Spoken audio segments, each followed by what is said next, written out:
कानून को तोड़ के, कानून को मरोड़ के इसकी एप्लीकेबिलिटी जो है उनके फेवर में की जाए तो इस तरह पॉसिबल नहीं होगा। কাশ্মীরের নিঃশব্দ পাহাড়ে আচমকা গর্জে উঠেছিল গুলির শব্দ। প্রাণ হারিয়েছিলেন ২৬ জন নিরপরাধ পর্যটক।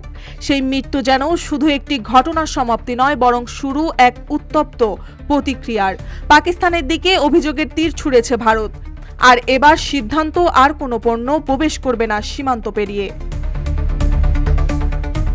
২২ এপ্রিল পেহেলগাম পর্যটকে ভরা একটি ব্যস্ত বিকেল হঠাৎই ছিন্ন ভিন্ন হয়ে যায় সশস্ত্র হামলায়। নিহতদের অধিকাংশই ছিলেন ছুটি কাটাতে আসা নিরীহ ভ্রমণ পিয়াসু।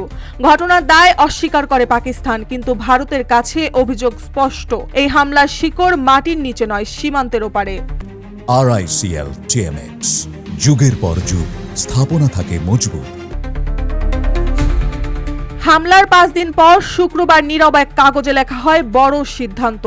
ভারতের বাণিজ্য ও শিল্প মন্ত্রণালয় জানান, পাকিস্তান থেকে আর কোনো পণ্য ঢুকবে না ভারতের ভূখণ্ডে। চলবে না সরাসরি, চলবে না কোনো তৃতীয় দেশের মাধ্যমে।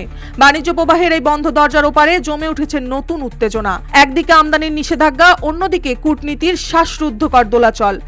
ভারত চায় পাকিস্তানকে ফেরানো হোক FATF এর ধূসর তালিকায়। চাপ বাড়ছে বিশ্বব্যাংক, IMF, এশীয় উন্নয়ন ব্যাংক যেন বন্ধ করে দেয় ইসলামাবাদের তহবিলের প্রবাহ। এই ঘটনায় নাড়িয়ে দেওয়া হয়েছে পুরনো চুক্তির ভিডিও। ভারত পর্যালোচনা করেছে ১৯৬০ সালের সিন্ধু পানি চুক্তি, যার জলে ভেসে গিয়েছিল দুই দেশের বহু দ্বন্দ্ব। এবার কি সেই জলের গতি থেমে যাবে? পাল্টা প্রতিক্রিয়ায় পাকিস্তান বলেছে তারা আর মানবে না ১৯৭২ সালের সিমলা চুক্তি। এই চুক্তি দুই দেশের শান্তিপূর্ণ সহাবস্থানের অন্যতম স্তম্ভ। এখন তা ভেঙে পড়তে বসেছে।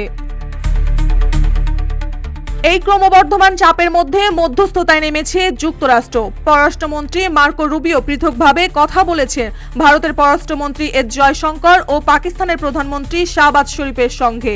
কূটনৈতিক ভাষায় অনুরোধ করেছেন, থামুন, কথা বলুন। কাশ্মীরের পাহাড়ি পথের ধুলায় ছড়িয়ে থাকা রক্তের দাগ এখন ছড়িয়ে পড়েছে আন্তর্জাতিক কূটনীতির মানচিত্রে। এই নিষেধাজ্ঞা শুধু একটি বাণিজ্যিক সিদ্ধান্ত নয়, এ যেন যুদ্ধ আর শান্তির মাঝখানে দাঁড়িয়ে তোলা এক কঠিন অঙ্গীকার। উপমহাদেশ অপেক্ষা করছে পরবর্তী ঘোষণার কিংবা পরবর্তী বিস্ফোরণের। মার্জিয়া মৌ, রূপালী বাংলাদেশ।